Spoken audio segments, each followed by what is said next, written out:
Pipili block महिला जीविका mission शक्ति रे लक्षाधिक टंका घोटाला होइतिबा अभियोग होइछि। महिला मिशन शक्ति रे थिबा एमबीके और ब्लॉक स्तरीय कमिटी अधिकारी एहाकु चंचकता करी सबु हरिलुट करितिबा नै अभियोग होइछि। पंचायत स्तरीय महिला महासंघ अगोचर रे पूरा चंचकतार सह विभिन्न योजनार सरकारी अनुदान रो लक्षाधिक टंका को आत्मसात करितिबा अभियोग करिसेंती महिला महासंघर संपादिका। एपरिकी पल्ली हाउस नारे गरीब निरीह चाषी को मध्य एथिरे छंदी 1.5 लाख टंका उठाई ठकितिबा से कहिसेंती। एभली घटना पिपिली ब्लॉक 23पुर पंचायत स्तरीय महिला महासंघ रे घटितिबा बेले महासंघर संपादिका उमामणि रथ और सभापति शांतिलता परिड़ा पिपिली वीडियो निकटरे उच्च स्तरीय तदंत पाई लिखित अभियोग करिसेंती। एही घटना एबे पिपिली ब्लॉक रे आलोड़न सृष्टि करिछि। सूचना मुताबक पिपिली 23पुर पंचायत स्तरीय महिला महासंघ को पल्ली हाउस प्रकल्प निमंते अर्थ मंजूर होइथिबा सह प्रकल्पटी केउठी कार्यकारी होइछि एवं एथिरे केते अर्थ खर्च होइछि से संपर्क रे महासंघर संपादिका कि सभानेत्री किछि जानि नथिबा कहिसेंती। तेबे एही प्रकल्पटी पंचायत स्तरीय केउ अकाउंट रु कहा अकाउंट को अर्थ पठा जाइछि से नै महासंघर पंचायत दायित्व रे थिबा एमबीके किंबा बीएलसी सुब्रत महापात्र महासंघ को कोनोसी सूचना देइ नथिबा संपादिका अभियोग करिसेंती। तेबे पल्ली हाउस नारे केते खर्च होइछि ताहार सविशेष तथ्य प्रदान करिबा सह संपृक्त व्यक्ति विरुद्ध रे दृढ़ कार्यानुष्ठान दाबी करिसेंती। एनै पिपिली ब्लॉक वीडियो सरोज प्रधान को पचारिबारु से अभियोग को ग्रहण करी इंटरनल ऑडिट निर्देश दैछंती। एथिरे जे दोषी साब्यस्त हेबे तांको विरुद्ध रे कठोर कार्यानुष्ठान करिवे बोली कहिसेंती। मो ना उमामणि रथ मो 23पुर पंचायत स्तरीय महासंघर सेक्रेटरी जे आमर मिशन शक्ति आगुआ चली मिशन शक्ति ओएलएम आमर 2018 रु आरंभ होला। से 2018 ठारू 2025 जाए आमर हाराहारी 60 लाख टंका आइछि। ता भितर आमको को बाबद केते पैसा आइछि एडा को आमे अगोचर अछु। किंतु जेतले मु पचारे एमबीके को मु कहबी जा पैसा सब आइछि सब ठीक ठाक काम लागि छि कागज पत्र सब ठीक अछि टी ना आमर सब रेडी आमर सब ठीक ठाक। ता भितर से मोर देह असुस्थ रहे मु ब्लॉक को जाए मत से कहबो माउची तुम चेक रे दस्खत अच्छी मुझे कि चेक रे दस्खत अच्छी ना आमर तुम तो रहून तुम तो देह असुस्थ बेले बेले तुम ऑफिस जाऊन तुम चेक रे दस्खत कर दियो आ जेतेबेले दरकार हेबो मु सार को पकई पचारिक पैसा पकेबी मु आज्ञा विश्वास रे से विषय मिसे बोली मु एक कथा जानि मु विश्वास सहित केते गोटे ब्लैंक चेक रे दस्खत करछि रेजुलेशन भी दस्खत करछि रेजुलेशन ब्लैंक थिबो तरबर हबो क तुम दस्खत कर दियो मेंशन जा हबो क तुम पछरे करबी तुम तरबर होजो मु भी सेथे दस्खत करछि। किंतु से केते बाबद रे केते पैसा उठेइकरी कोन करछिंती सेडा को मु जानिनी। मु जेतेबेले गोटे बिल रे दस्खत कली लैपटॉप बाबद 5250 टका पड़छि मु कहली 5 लैपटॉप तो 25 टा पंचायत को दिया हिची कहार खराब हेनी तमर केमती खराब हैला मते जणिलोनी काहे या कहि दी के आसली से दिन तू मा ब्लैंक चेक रे दस्खत करी को राजी हेलिनी। तापर तार कोन असुविधा हला से रागिला रागी की रहिला तापरे विशेष सूत्र खबर पाइले ऑफिस जाए 5 लाख टंका आई पल्ली हाउस मु से विषय जानी मु पचारे मत पचारे मुझे जानी मु एबे मते कहले ऑडिट हम मु ऑडिट लिखिया ऑडिट करने वीडियो को भी देती लेटर लिखिकी बीपीएम को जनईली खाता पत्र मागिली जांच करने देखी बिल को बाबद केते पैसा आई कौन कौन खर्च होती मत हाथ मुझे देलानी व्यवहार भी भल देखलानी किछिटा सीआरपी भी थे कहले मु देविनी खाता पत्र तुमको देविनी टोटाली देविनी समस्त डाके बसाओ मु एक कथा भी जनईली बीपीएम को लिखिकी तार से किसी प्रत्युत्तर मत देना कल तुम घर को नवा कहल से तुम बस मुझे मु रोगी लोक एत समय बसिक खाता देखिपारि ना से दिन तार राग विभिन्न प्रकार अशांति मानसिक अशांति से दौर व्यवहार भी खराब करुच्ची। एवं शुक्रवार दिन जाइए कहला ऑडिट हम 300 दस्खत अच्छी सुब्रत सार मत कहले मुझे 300 दस्खत कौन अच्छी दबुटी मत गला मत खाता पत्र देलानी प्रेसिडेंट ये बसते मुझे डाकिली खाता पत्र कौन दियो दस्खत। अच्छा जदि 22 मसीह खाता पत्र दस्खत है 22 मसीह खाता पत्र दस्खत कर ना 25 मसीह आग कौन कला 25 मसीह दस्खत कला से घर लाइट ना गरम हो लाइन कटला अंधार होती मत गोटे लास्ट को दस्खत कर मुझे टेकिकी रखिली मुझे कहली ये पल्ली हाउस कौन लिखाई पल्ली हाउस कौन पल्ली हाउस को 5 लाख मेनसन होती पैसा खर्च होती कौटी पल्ली हाउस होती ଆଉ ତାର ଉତ୍ତର କିଛି ଦେଲାନି। ମୁଁ ଯେମିତି ବାରମ୍ବାର ଉଚ୍ଚ ସ୍ୱରରେ କହିଲି, ସେ କହିଲା ପଲ୍ଲୀ ହାଉସ୍ ହେଇଛି ଦସ୍ତଖତ। ମୁଁ ତୁ ତାହେଲେ ବ୍ଲାଙ୍କ ଚେକ୍ ଦସ୍ତଖତ ବ୍ଲାଙ୍କ ରେଜୁଲେସନ ଦସ୍ତଖତ କରୁ ଏଇଥିପାଇଁ କି? ତାହେଲେ କ'ଣ ପାଇଁ ତୁ ଏମିତି କରୁଛୁ, କାହିଁକି କଲୁ ଏମିତି, କେତେ ପଇସା ତମେ ହଡପ କରିଛ? ତାପରେ ସେ କିଛି ଉତ୍ତର ଦେଲାନି। ଆମ ପ୍ରେସିଡେଣ୍ଟକୁ କହୁଛି କୋଉଠି ହେଇଛି ପଲ୍ଲୀ ହାଉସ୍, ତମେ ଜାଣିନ ପଲ୍ଲୀ ହାଉସ୍? ସେ କହିଲେ ମୁଁ ତ ଜାଣିନି ପଲ୍ଲୀ ହାଉସ୍ କୋଉଠି ହେଇଛି। ନା ଫୁଲ ଚାଷ ପୁରା ହେଇଛି। ନା କ'ଣ ଫୁଲ ଚାଷ ହେଇଛି, କ'ଣ ଫୁଲ ଚାଷ ହେଇଛି ପଲ୍ଲୀ ହାଉସ୍? ମୁଁ କହିଲି ମତେ କହୁନୁ, ପଲ୍ଲୀ ହାଉସ୍ କଲ 5 ଲକ୍ଷ ଟଙ୍କା ଖର୍ଚ୍ଚ କଲ, 5 ଲକ୍ଷ ଟଙ୍କା ଆଇଛି ନା 5 ଲକ୍ଷ ଆଇଛି? ତମକୁ ଡାକିଲ କାହାକୁ, କିଏ କହିବ 5 ଲକ୍ଷ ଆଇଛି?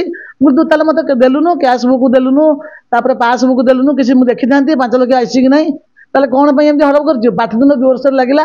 ଜୋରସୋର ଲାଗିଲା ପରେ ସେ ପ୍ରେସିଡେଣ୍ଟକୁ ରାଗିକିରି କହିଲା ଆଡୁ ଚଢ଼ିକିରି, ସବୁ ଜାଣିକି ମତେ ପୁଣି କହୁଛି ତମେ ସବୁ ଜାଣିଛ, ସବୁ ଦେଖିଛ, ତମେ ରେଜୁଲେସନ ଦସ୍ତଖତ କରିଛ। ପୁଣି ମୁଁ କ'ଣ ତୁ ପୁରା ବ୍ଲାଙ୍କ ଚେକରେ ଦସ୍ତଖତ କରିଛୁ, ବ୍ଲାଙ୍କ ରେଜୁଲେସନ ଦସ୍ତଖତ କରିଛୁ? ମାଉସୀ ତମେ ଥିବ ନଥିବ, କେତେବେଳେ ଦରକାର ପଡିବ ମୁଁ ଦସ୍ତଖତ କରି ନେଉଛି, ତୁ ଏମିତି କରିବୁନି, ମୁଁ ଜାଣିଛି ବିଶ୍ୱାସଘାତକ କାମ କରୁଛୁ ବୋଲି। ବହୁତ ଜୋରରେ ପାଟିତୁଣ୍ଡ ଲାଗିଲା। ନାଲି ଆଖି ଦେଖି MBK କରିଛି। କହିବାରୁ ମୁଁ ଯେତେବେଳେ ବି ଚେକ୍ ସେ ନିଏ, ମୁଁ କହିବି କ'ଣ ପାଇଁ ଚେକ୍ ନେଉ, ତୁ ମତେ ଜେରକ୍ସ ପଠେଇବୁ, ଆମ ଘରେ ରାଗୁଛନ୍ତି। ନା ମୁଁ ପଇସା ପକେଇବି, ସାର୍ଙ୍କୁ ପଚାରିକି ପଇସା ପକେଇବି। ସାର୍ ବି ମତେ ଦିନେ କହିନାହାନ୍ତି ବସେଇକିରି ଯେ ଏତେ କଥାବାର୍ତ୍ତା ହୁଅନ୍ତି ଯେ ପଲ୍ଲୀ ହାଉସ୍କୁ ଏତିକି ଟଙ୍କା ଆଇଛି, କୋଉଠି ହେଇଛି କ'ଣ କିଛି ଜାଣିନି। ଲକ୍ଷାଧିକ ଟଙ୍କା ଦୁର୍ନୀତି ନିଶ୍ଚିନ୍ତ ହେଇଛି ଆଉ, ଅନୁମାନ ହଉଛି ଏଥିରେ 60 ଲକ୍ଷ ଆଇଛି। ତା ଭିତରେ ଯାହା କ'ଣ ସେ କରିଥିବ ମୁଁ ଆଉ ଜାଣିଲି କେମିତି? ଯାହା ହେଲେ ବି ଲକ୍ଷାଧିକ ଟଙ୍କା ଦାବିର। ଏଇଟା ସତ୍ୟାସତ୍ୟ ଯେମିତି ସ୍ପେଶାଲ ଅଡିଟ୍ ହେଉ, ଆମକୁ ସ୍ପେଶାଲ ଅଡିଟ୍ ଦେଇକିରି ଆମେ ଜାଣିବୁ ଯେ ଆମେ ନିର୍ଦ୍ଦୋଷ। ତେଣୁ ଆମେ ଯେତେବେଳେ ସରକାରଙ୍କ ଗାଇଡଲାଇନ୍ ଅନୁସାରେ ବାହାରିବୁ, ସେତେବେଳେ ଆମ ମୁଣ୍ଡ ଉପରେ ଦୋଷ ଲଦା ହବ ନା। ତେଣୁ ଆମେ ଚାହୁଁଛୁ ଯେ ଏହାର ସତ୍ୟାସତ୍ୟ ପ୍ରମାଣ କରାଯାଇ ଆମକୁ ସବୁ ଜଣିଆ ଦିଆଯାଉ ବୋଲି ଆମେ ଚାହୁଁଛୁ। ଏତକ ସର୍ବଜନୀନ କରାଯାଉ, ସମସ୍ତେ ଜାଣନ୍ତୁ ଯେ ପ୍ରକୃତରେ ସେକ୍ରେଟାରୀ ପ୍ରେସିଡେଣ୍ଟ ପଇସା ଖାଇନାହାନ୍ତି। ୟା ଭିତରେ MBK BLCଙ୍କର ହାତ ଅଛି। ନହେଲେ BLC ଯଦି ହାତରେ ନ ରଖିଥାନ୍ତେ ସିଏ କେମିତି କାଗଜପତ୍ର କରିଥାନ୍ତା? ପଲ୍ଲୀ ହାଉସ୍ ହେଇଛି କେମିତି? ପ୍ରେସିଡେଣ୍ଟକୁ ଆଜି ସକାଳେ ଧମକ ଦଉଛି, କହୁଛି ତମ ବାଡିରେ ପଲ୍ଲୀ ହାଉସ୍ ଅଛି। ଯଦି ପ୍ରେସିଡେଣ୍ଟଙ୍କ ବାଡିରେ ପଲ୍ଲୀ ହାଉସ୍ ହେଲା, ତାହେଲେ ପ୍ରେସିଡେଣ୍ଟ କେମିତି ଜାଣିଲେନି? ଆମେ ଏଇଟା ପଲ୍ଲୀ ହାଉସ୍ ମୁଁ ଜାଣିନି, କିନ୍ତୁ ଲିଖିତ ଆକାରରେ ଦେବି। BDOଙ୍କୁ କରିବି, ସମସ୍ତେ ଜାଣି ସାରିଲେଣି। ମୁଁ ତ ଅଡିଟ୍ କରିବାକୁ କହିଥିଲି ଡାଉଟ୍ କରିକିରି।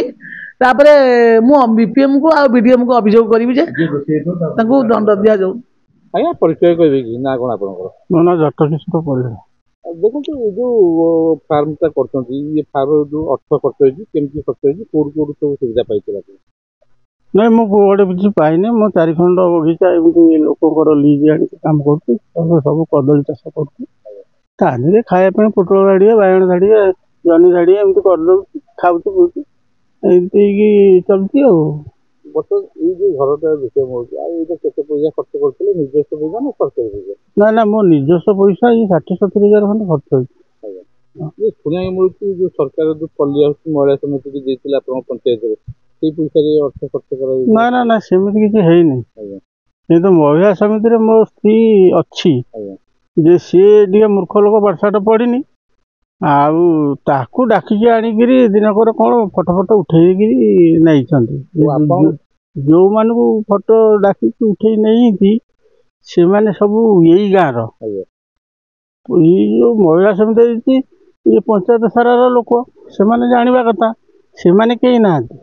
ଏଇ ଗାଁ ଲୋକଙ୍କୁ 2-4 ଜଣ ତାକୁ କହିଲେ ଡାକିକି ଫଟୋ ଉଠେଇଦେବା, ଗୋଟେ ଛାଡ଼ିଦେଲେ ଆଉ ତମକୁ କିଛି ପଇସା ମିଳିବ, ଏମିତି ଗୋଟେ ଛାଡ଼ି ଦେଇଛନ୍ତି ଆଉ।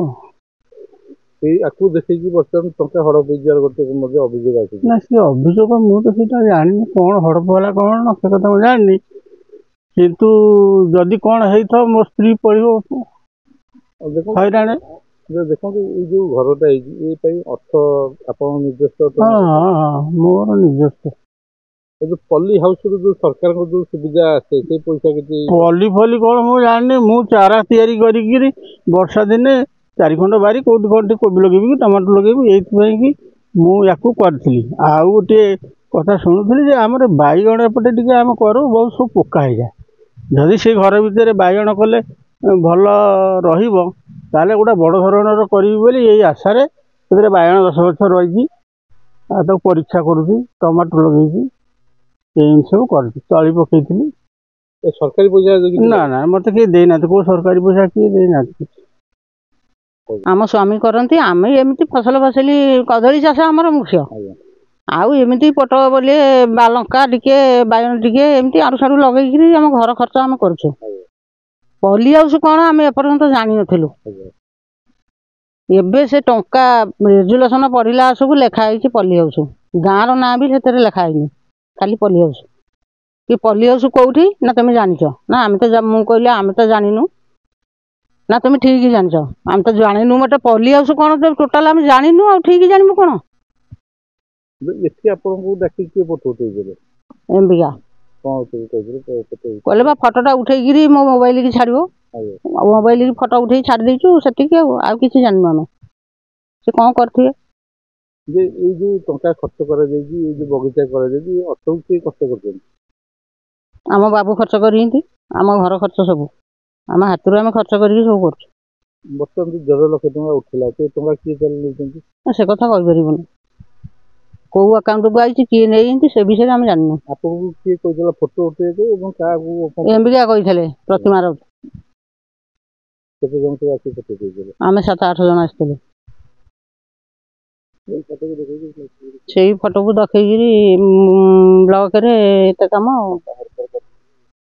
ଆମେ ଏ ବିଷୟରେ କିଛି ଜାଣିନୁ।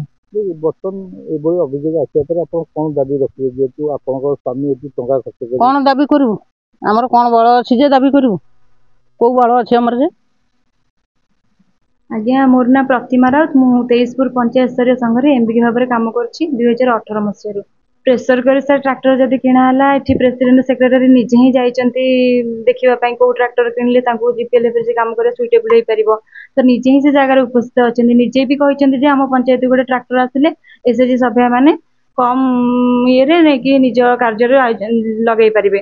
ତ ମୁଁ କେମିତି ପ୍ରେସରାଇଜ କରି କହିବି? ସେମାନେ ହିଁ ନିଜେ ଜିପିଏଲ୍ଏଫ୍ ର ଅଛନ୍ତି ନା, ତ ସେମାନେ ହିଁ ଯାହା କହିବେ। ଆଉ ମୁଁ କେମିତି ପ୍ରେସରାଇଜ କରି ଟ୍ରାକ୍ଟରଟା କିଣିଦେବି? ପଞ୍ଚାୟତଟା ଏକୁଟିଆ ମୋର ନୁହେଁ ନା। ଆଜ୍ଞା, ସେକ୍ରେଟାରୀ ଅଛନ୍ତି। ସେକ୍ରେଟାରୀଙ୍କ ନିଜ ବାଡିରେ ହିଁ ହେଇଛି, ପ୍ରେସିଡେଣ୍ଟଙ୍କ ବାଡିରେ ହେଇଛି ପଲି ହାଉସଟା। ସେ ନିଜେ ହିଁ ଉପସ୍ଥିତ ଅଛନ୍ତି ସେ ଜାଗାରେ। ନିଜେ ବି ଫଳ ଫୁଲ ଏଇ ସବୁ ଚାଷ ଉତ୍ପାଦନ କରୁଛନ୍ତି। ଅଜାଣତରେ ଆଜ୍ଞା କିଛି ବି ହଉନି। ନାଇଁ ସାର୍, ମୁଁ ଅଜାଣତରେ କ'ଣ ପାଇଁ ସିଗ୍ନେଚର କରିବି? ସେମାନେ ନିଜେ ଅଜାଣତରେ ସିନା ଗୋଟେ ଖାତାରେ ସାଇନ୍ କରିଦେବି, ଗୋଟେଥିରେ କରିଦେବି, ସବୁଥିରେ କେମିତି ମୁଁ ଅଜାଣତରେ କରାଇଦେବି? ସେମାନେ ବି ପାଠ ପଢିଛନ୍ତି ନା, ଯେହେତୁ ପଞ୍ଚାୟତର ଦାୟିତ୍ୱ ତାଙ୍କ ଉପରେ ଅଛନ୍ତି। ସେମାନେ ବି ସଭାନେତ୍ରୀ ସମ୍ପାଦିକା ଅଛନ୍ତି, ତ ସେମାନେ ବି ଦେଖିକି ଖାତା ଗୁଡାକ ବି ଓଡିଆରେ ହିଁ ଲେଖା ହେଇଛି ନା। ଆଉ ମୁଁ ଅଜାଣତରେ କରୁନି।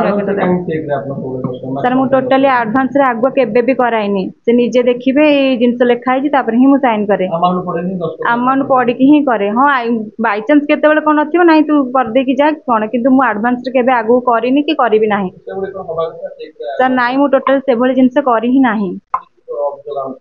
ସିଏ ସେମିତି ଅଭିଯୋଗ ହିଁ କରୁଛନ୍ତି। ମୁଁ ରିଷ୍ଟ୍ରକ୍ଚର ଯେହେତୁ ଆଗକୁ ଅଛି, ତ ସେ ଜିନିଷ ହିଁ ଇସ୍ୟୁ କାଢୁଛନ୍ତି। ମୁଁ ଆଜି ପର୍ଯ୍ୟନ୍ତ 18 ମସିହାରୁ ଆଜି ପର୍ଯ୍ୟନ୍ତ ସବୁତକ ହିଁ କାର୍ଯ୍ୟ କରୁଛି। ଆଜି କ'ଣ ପାଇଁକା ଏଇ ଜିନିଷ ଉଠୁଛି? ଆଜି ବି ଗୋଟେ ଅଡିଟ୍ ଥିଲା, ସେ 2 ଜଣ ଯାକ ହିଁ ଆଜି ପ୍ରେଜେଣ୍ଟ ହିଁ ନାହାନ୍ତି। ତ ମତେ ବି କୌଣସି ଲିଖିତ ଆକାରରେ ହଉ କି କିଛି ବି ମତେ ଜଣେଇ ନାହାନ୍ତି। ମନ ଇଚ୍ଛାରେ ଆବସେଣ୍ଟ ହିଁ ରହିଛନ୍ତି, ମତେ କିଛି ବି ଜଣେଇ ନାହାନ୍ତି।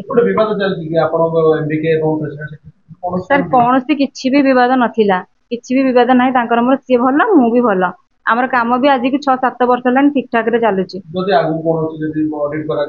ଆଜ୍ଞା ଆଜ୍ଞା ଆଜ୍ଞା, ଆଜି ବି ଗୋଟେ ଅଡିଟ୍ ଆସିଛି, ମୁଁ ତାଙ୍କୁ ସହଯୋଗ କରୁଛି। ଆଗକୁ ଯୋଉ ଅଡିଟ୍ ଆସନ୍ତୁ, ମୋ ପାଖରେ ସମ୍ପୂର୍ଣ୍ଣ ପ୍ରୁଫ୍ ଅଛି। ମୁଁ ସବୁ ହିଁ ଜିନିଷ ଦେଖେଇ ପାରିବି, କିଛି ବି ମୋର ଅସୁବିଧା ନାହିଁ।